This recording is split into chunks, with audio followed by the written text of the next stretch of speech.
We finally figured out how he's gonna get pizza. We've changed the majority of the story. Would you like to say it, Sam? I would love to say it. Okay, let's go. Basically, I'm in my room. It's midnight, roughly. No one's at home. There's no food in the house. And I thought the only way I'm going to eat tonight is Logically is to steal pizza. It's to steal pizza. Somehow. So what I do, it's a genius plan. I get a plank of wood from the shed after breaking it down, and I paint it black, like pitch black, and I put it in the middle of the road, like so. It's in the road. Then pizza guy drives over it, thinks he's hit a dog, or some sort of animal. or some animal, but you can't see it because it's dark and it's a black piece of wood. I say, "Oh no, you killed my dog!" Sad face, and he's like, "Oh my god, what can I do?" Questioning the whereabouts of the dog is obviously not going to happen because it's logical that he wouldn't. I'm already crying because my dog's just died, so he wouldn't dare question me, or I would just kill myself. And then I say, "Well, you could give me some money to buy a new dog." So he gives me his wallet For some reason. because I need money. And then I think, Squirrel. fuck, this wasn't the story, was it? No, it was. So he basically forgot no. what So you say you're going to kill yourself. There's a squirrel over there. Just over there behind that tree. There he is. Hello, Can't see him. squirrel. You can't see him, but he's by the white tree. That's there. It's the only. Actually, it's quite a mixed race of trees here. There's white and black trees. Ethnicity, nice. Yeah. So, the sun's behind us. Anyway, So basically, he says he's gonna like kill himself. like, I'm gonna kill myself. And then the pizza guy starts crying. He starts crying, and I feel bad. So I think the only way to make it up to him is to propose to him and get married to him. Naturally. Aisha. Sorry. And then, so me and him go to the only place we can get married quick, which is Las Vegas. How we got there was quite a blur. I think we got drunk. I don't know. What are you gonna do? So we get there, we get married. We never discussed that bit. No, yeah. And then to celebrate, he buys me 10 pizzas. 10 pizzas. I have all the pizza I want. I'm happy. Now I need to get home.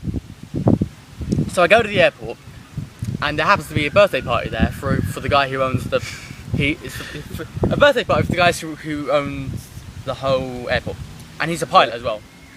So I go in there, and his wife is there, and I act like I'm their long lost son. So I'm like, "Mummy," and she's like, "Sonny," and then we hug, we embrace, we dance a little, drink a few martinis. It's all good. And then to celebrate me coming back, she buys me a holiday in England, which is where I live.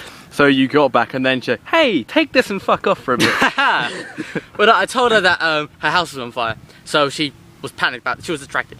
And so I get on the plane, and I'm on my way back to England. I'm quite cozy, but it's a long flight. It's like 7-8 hours. My iPhone is dead. I have nothing to do. The Happening is the only film that's showing, which is a shit film. Do not watch it. Terrible acting, terrible story. And then, so what I do out of boredom is hijack the plane. And I do this by going into the cockpit. I have an awesome. Only this leg is very strong, so I can kick things down really easy. So I kick down the door, and I break the glass with the same leg, and then I take out the axe and hold the pilot's puppy hostage because he has postmortem depression, even though he's a dude. So he has a puppy there to make him feel better, but I'm holding it hostage, and I say, "Oh, take him back to England," which is where I was going. But so you really didn't need to hijack it. You did it just for the lols. pretty much. Have you ever you've never been in a plane for 7 hours? It feels a lot longer. I've been on a plane for 1 hour. It's a long time.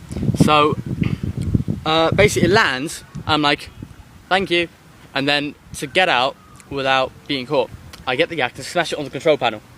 That goes up in flames, and the plane starts to accelerate at a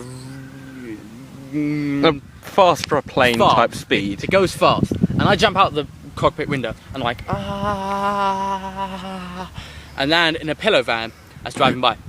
And it turns out the driver of the pillow van, who was startled by the falling human, turns out to be my Uncle Mario.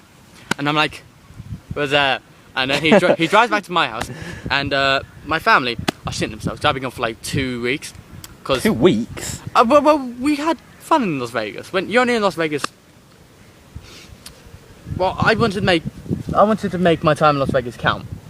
Fair enough. And when I got home, my family were like, "Oh my god, where have you been?" And I explained to them the whole story. We had a good chuckle, and then they said, "But where's the pizzas?" I left them on the plane. I cried a long time, and The end. sorry, yeah, still a bit upset. True story. So that finally he's got. Well, no, But I had them. he had his pizza, and then Oh left my them god, on a I'm flight. still married to that guy. Yeah, he's still He's still in technically Las Vegas. in a still partnership with the guy who's in Las Vegas. So he's not cheating on you, are you sure? I might need to ring him. He was a fun guy. He gave He me didn't pizza. speak much English. He's Puerto Rican. Anyway, Yeah, that's how I didn't get my pizza. so he isn't cheating on you, are you sure? He's just No, really in need of pizza. I'm hungry. You know how hungry I get. No, you don't, but he guy's hungry. So yeah, that wraps up this video quite well. I think this is better than the crap one we had, yes, last time. So yeah, Sam's face. See you later, audience. Meh.